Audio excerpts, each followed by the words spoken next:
Hello friends, जीव विज्ञान की सीरीज़ का 9th चैप्टर है श्वसन तंत्र। हम श्वसन तंत्र के बारे में पढ़ेंगे। चलिए स्टार्ट करते हैं। श्वसन तंत्र, इसकी परिभाषा है ऐसे सभी अंग जिनसे होकर वायु का आदान प्रदान होता है उसे श्वसन तंत्र कहते हैं। इनके काम क्या है जान लेते हैं। इनका काम है सांस लेना, ब्रीदिंग, और श्वसन, रेस्पायरेशन। आगे चलते हैं हम। श्वसन तंत्र में महत्वपूर्ण अंगों के बारे में जान लेते हैं। कौन कौन से अंग महत्वपूर्ण हैं श्वसन तंत्र में?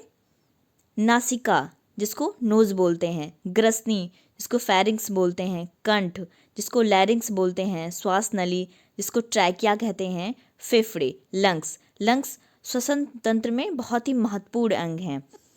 लंग्स के बारे में पढ़ते हैं हम।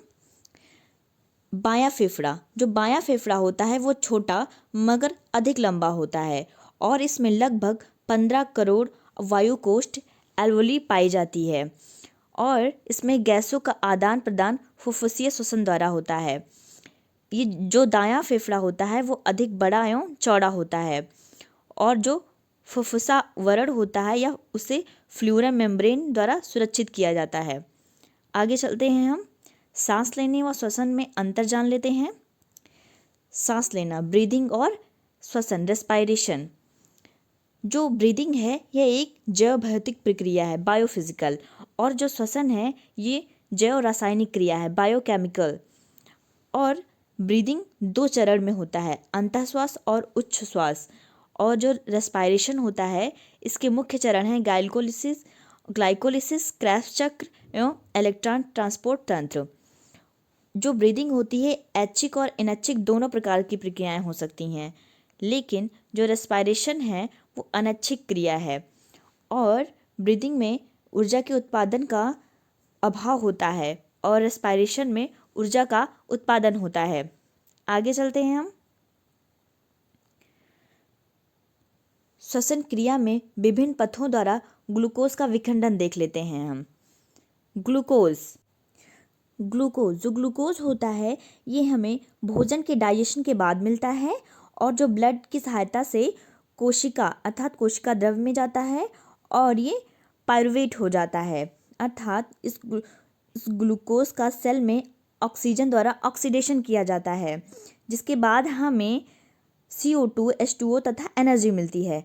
इस प्रोसेस को हम सेलुलर रेस्पायरेशन या कोशिकीय श्वसन कहते हैं।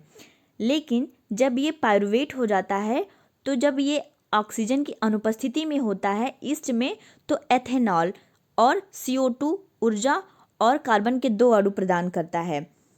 और जब इसमें ऑक्सीजन का अभाव होता है, ये हमारी पेशी कोशिका में होता है, तब हमें लैक्टिक अम्ल और ऊर्जा और कार्बन के 3 अणु प्राप्त होते हैं। लेकिन जब ऑक्सीजन की उपस्थिति में होता है, इसे ऑक्सीश्वसन बोलते हैं, तो ये माइटोकॉन्ड्रिया में होता है और हमें CO2 जल तथा ऊर्जा प्राप्त होती है। आगे चलते हैं हम। श्वसन के बारे में पढ़ते हैं।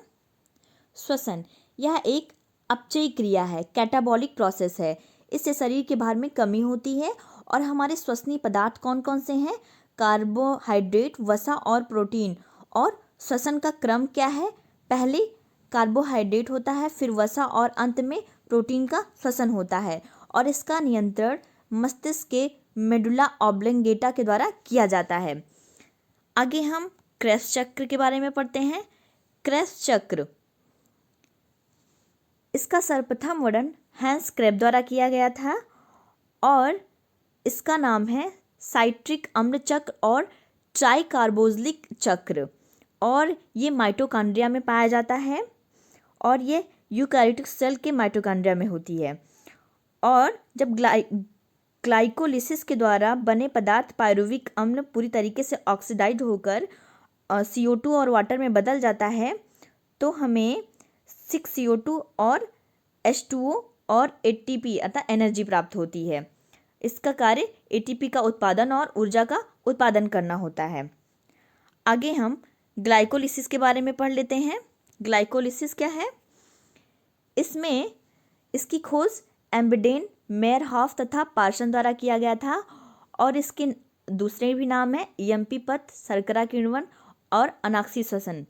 और इसका काम क्या है? ऑक्सीजन की अनुपस्थिति में ऊर्जा का निर्माण करना। आगे चलते हैं हम श्वसन की प्रक्रिया में भाग लेने वाले अंगों के बारे में पढ़ते हैं हम। श्वसन की प्रक्रिया के भागों के बारे में पढ़ते हैं हम। बाह्य श्वसन। जो बाह्य श्वसन है ये किसी भी ऑर्गेनिज्म तथा एनवायरनमेंट के बीच में जो ऑक्सीजन तथा कार्बन डाइऑक्साइड गैसों का आदान प्रदान होता है उसे एक्सटर्नल रेस्पिरेशन या फिर बाह्य श्वसन कहते हैं।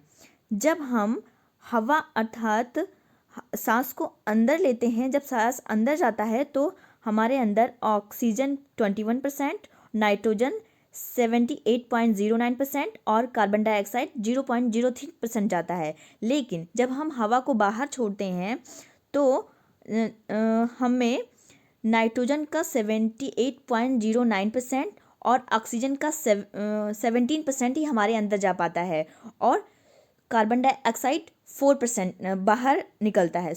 ऑक्सीजन बाहर निकलता है और कार्बन डाइऑक्साइड बाहर निकलता है। हमारा 4% ऑक्सीजन कम हो जाता है। आगे चलते हैं हम गैसों के परिवहन के बारे में पढ़ते हैं। गैसों का परिवहन, इसमें ऑक्सीजन का लंग्स से शरीर के सभी सेल तक पहुंचना तथा कार्बन डाइऑक्साइड का लंग्स तक पुनः वापस आने की क्रिया को ट्रांसपोर्टेशन ऑफ गैसेस यानी गैसों का शरीर में परिवहन कहते हैं।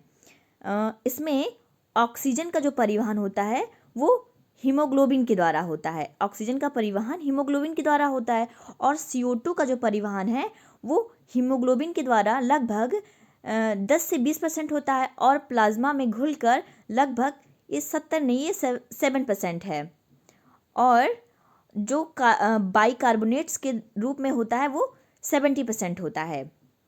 आगे हम आंतरिक श्वसन के बारे में पढ़ते हैं। जो आंतरिक श्वसन है यह एक कैटाबॉलिक क्रिया है जो ऑक्सीजन की प्रेजेंस या एब्सेंस दोनों ही कंडीशन में कंप्लीट होती है। जैसे 6H12O6 + 6O2 = 6CO2 + 6H2O + ATP अर्थात एनर्जी। इसमें ऊतक, द्रव्य एवं रुधिर के मध्य गैसीय विनिमय होता है। आगे चलते हैं हम कोशिकीय श्वसन के बारे में पढ़ते हैं। कोशिकीय श्वसन।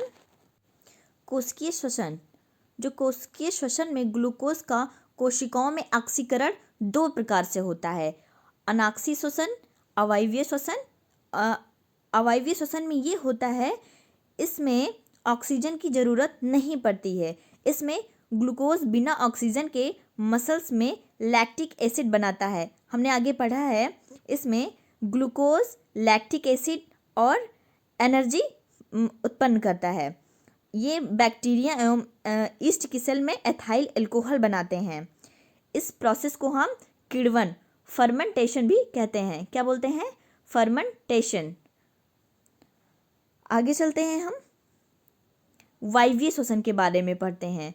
वायवीय श्वसन ये ऑक्सीजन की उपस्थिति में होता है और ग्लूकोज और ऑक्सीजन मिलकर CO2, H2O तथा ऊर्जा उत्पादन करते हैं। इसके 2 भाग हैं, ग्लाइकोलिसिस एवं क्रेब्स चक्र। बस आज के लिए इतना ही। हम जीव विज्ञान की सीरीज का नेक्स्ट चैप्टर लेकर आएंगे। जय हिंद, जय भारत।